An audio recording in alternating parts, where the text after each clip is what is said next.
The desert of Maon breathes like a sleeping beast. The wind whips through the rocks with a harsh sound, lifting dust that dances in the warm air. Between hills and caves, a large estate emerges. Tents, servants rushing, scattered flocks. It is a wealthy, busy place, yet tense, as if everyone there walks on eggshells. At the center of it all is Abigail. She appears in the first light of the morning, walking among the servants. The light fabric of her dress moves with the breeze, and her eyes carry that rare mix of firmness and kindness. She touches the lambs, asks the men about the state of the flocks, checks provisions, and organizes tasks. There are no shouts, no cold orders, only her presence. And that is enough. The servants watch her with silent respect. Abigail is the soul of that house, though she is not treated as such, because on the other side of the scene, inside a large ornate tent, is her husband, Nabal. The sound of exaggerated laughter, clanking bottles, men speaking loudly. Nabal drinks from early morning, always surrounded by flatterers, always acting as if the world exists only to serve him. His face is flushed, his voice heavy, his gestures crude.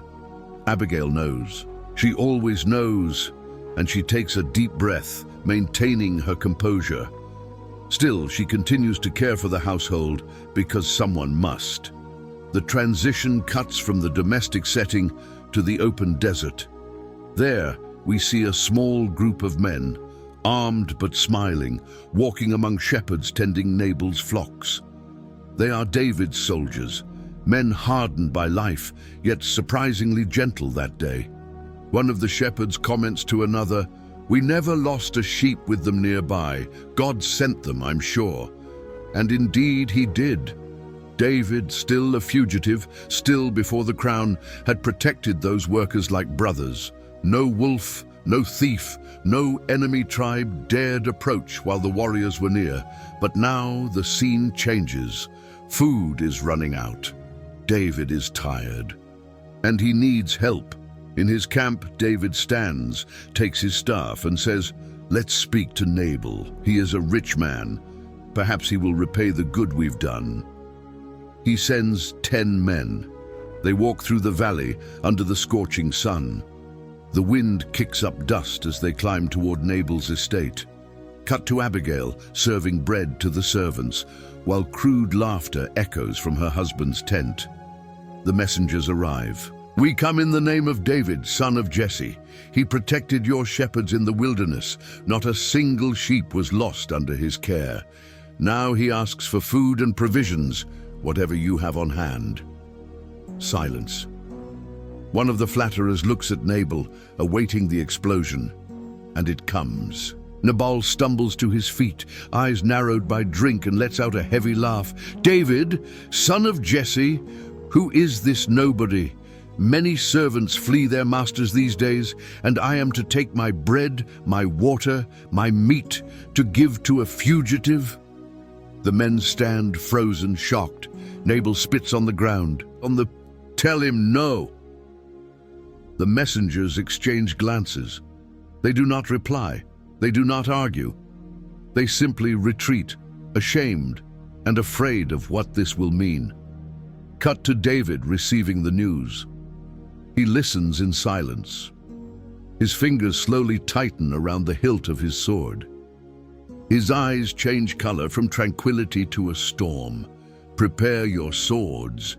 Not one man of that household shall be left alive." The soldiers look at each other and obey.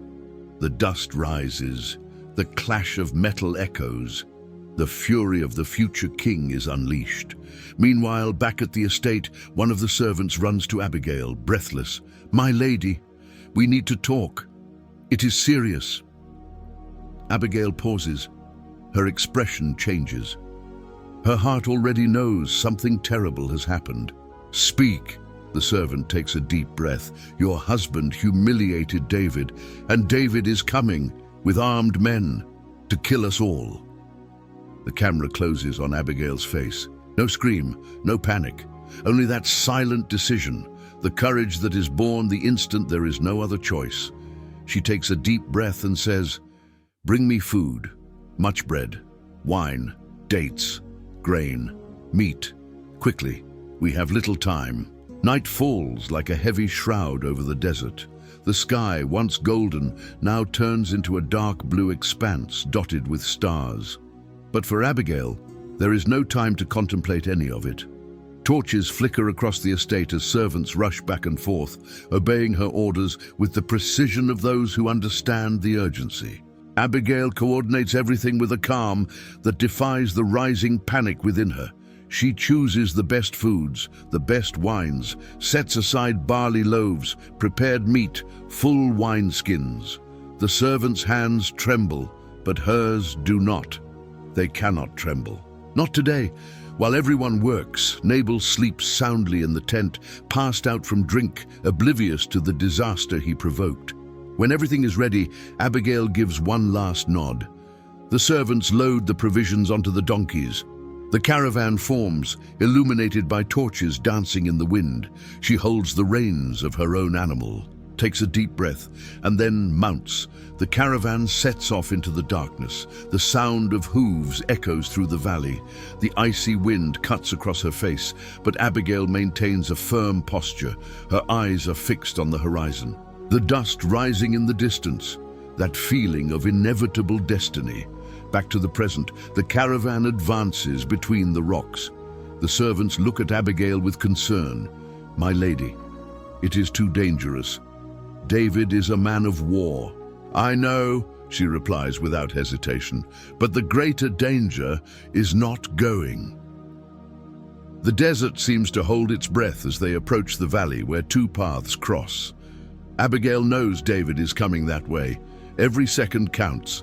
Every step could decide whether Nabal's house lives or dies before morning. Cut to David. He rides ahead of his men, his expression rigid. The sound of swords clanking against armor creates a menacing rhythm. David's face is obscured by determination and by fury. One of the soldiers gently tries to break the silence. "My lord, are you certain?" David replies with a cold voice, "Because of this insult, he will pay, and everyone will see that one does not mock the anointed of God." No one dares argue. The dust behind them rises like the smoke of war. Cut back to Abigail. She guides the caravan to a narrow curve between two boulders. The moon partially illuminates the path. The silence is total, neither animals nor wind, only her own heart beating in her chest. Suddenly, a deep sound. Multiple sounds. Hooves, many hooves. Abigail's eyes widen. One of the servants swallows hard. They are here. On the hilltop, silhouettes emerge, the outline of swords, shields, torches. David's army. Abigail quickly dismounts, almost leaping. She positions herself in front of the group, her hands trembling now, but only on the inside. She walks to the center of the path, and the dust begins to rise. David's men descend swiftly down the slope, and then he appears. David stops his horse before her. His expression is that of a man who has already made his choice and does not intend to turn back. Abigail takes a deep breath. Just 1 second. Enough time to find the words. She kneels. The dust is still settling around her as she speaks with a firm voice. "My lord, let the guilt rest on me." David's men fall silent. David tilts his head, confused. She raises her eyes, shining in the shadows of the night. "Please pay no attention to Nabal's foolishness. He is senseless and acts as such. But I did not know your men had come." The servants behind her remain motionless, as if the very air had frozen. Abigail continues, "Receive these gifts we have prepared, not to undo the wrong, but to prevent another. For I do not want you to shed blood needlessly. One day, when God gives you the kingdom and you remember this night, I do not want you to carry regret in your heart." David takes a deep breath. Something in those words and her courage breaks the emotional armor that surrounded him. He dismounts his horse, takes 2 steps toward her. The torch flame illuminates his face, once consumed by anger, now softened by understanding. "Blessed be you, Abigail," he finally says. "Blessed be the Lord who sent you to meet me today. You prevented me from shedding blood and from my hands being stained." The soldiers behind him relax their shoulders. The mood changes. The tragedy is disarmed. David extends his hand and helps her to her feet. The gesture is respectful, reverent, almost as if he stands before someone sent by God. "Go back to your home in peace," he says. "No harm will come to you, nor to yours." Abigail breathes for the first time, like one returned from death. The caravan moves again. The servants follow, and as she mounts the donkey and begins to return, David watches her like one who recognizes that before him stood someone rare, someone who changes destiny. Cut to Abigail returning through the night, now silent. The moon guides her, but the weight of what she still needs to face is in her eyes. The night is almost over when Abigail sights her estate again. The first colors of dawn begin to paint the sky in soft shades of purple and gold. The desert breathes slowly, as if, after the danger was averted, even the very earth rested. The servants follow behind her, exhausted but alive, each one carrying in their eyes the knowledge that they escaped the sword's edge by one step, by one decision, by one woman. Upon entering the courtyard, Abigail dismounts and hands the reins to a servant. There is dirt on her clothes, dust on her face, weariness on her shoulders. Still, she maintains the dignity of a queen, even without a crown. But now comes the most difficult part. She walks to the tent where Nabal still sleeps. The air inside smells of spilled wine and forgotten food. Men who were drinking with him earlier are now sprawled on the ground, passed out snoring, completely oblivious to the world. Abigail pauses for a moment, observing the man who is her husband. A man with possessions, but without wisdom. With power, but without honor. She takes a deep breath, as if she needs to gather strength to move a heavy stone. The soft morning light enters through the tent opening. Abigail approaches and touches Nabal's shoulder. "My lord, I need to speak with you." Nabal stirs. He opens his eyes with difficulty. His head throbs. The world spins. He rises with a grunt, irritated even by his own breathing. "What is it now, woman? Can't you see I'm tired?" Abigail takes a deep breath and then tells him everything, calmly, clearly, directly. She speaks of the insult to David's men. She speaks of the wrath that was heading their way. She speaks of the caravan, of the encounter in the valley, of the danger that hovered over the house like a raised sword. Nabal listens. At first he laughs as if in disbelief. Then the laughter dies. His eyes widen. His face loses its color literally. The drunkenness vanishes like smoke. The weight of the truth falls upon him. A man who never faced consequences now sees the abyss into which he almost fell. A massive silence fills the tent, a silence that weighs more than any word. Nabal tries to speak, but his voice fails. His heart races. He clutches his chest, stumbles, and his expression transforms, as if he had seen death itself walking through the door. And then he collapses. Servants rush in. They call out to Abigail. But she is already there, watching with that look that mixes compassion and the bitter realization that certain seeds inevitably yield the fruit they sow. The following days pass like a heavy fog.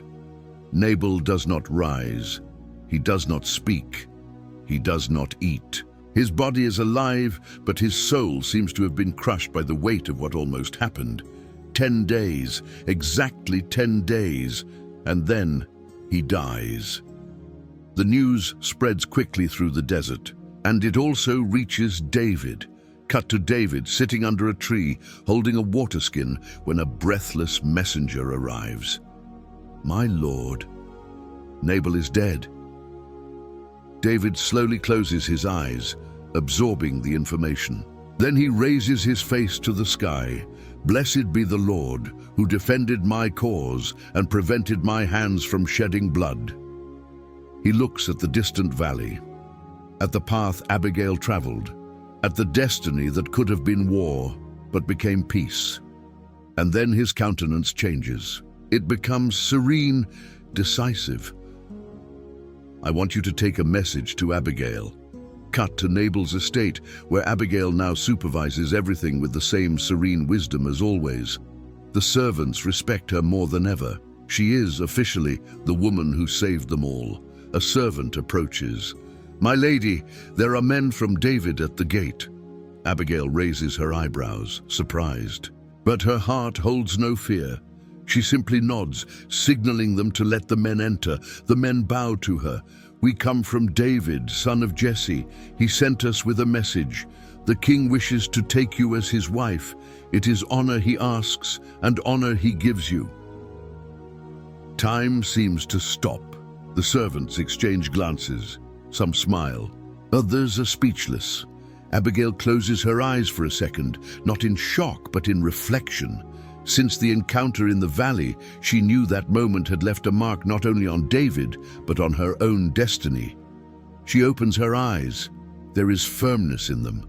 "And peace. I will arise and go with you." The camera follows her walking out of the house. The sun is fully risen now, casting a golden light over the desert. Abigail mounts her donkey, surrounded by servants who love her and bid her farewell with tears in their eyes, tears of gratitude and pride. The caravan departs, and as Abigail rides away, her veil flutters in the gentle morning breeze. The music swells. The light intensifies. Cut to David waiting before a boulder, the sunlight illuminating his face.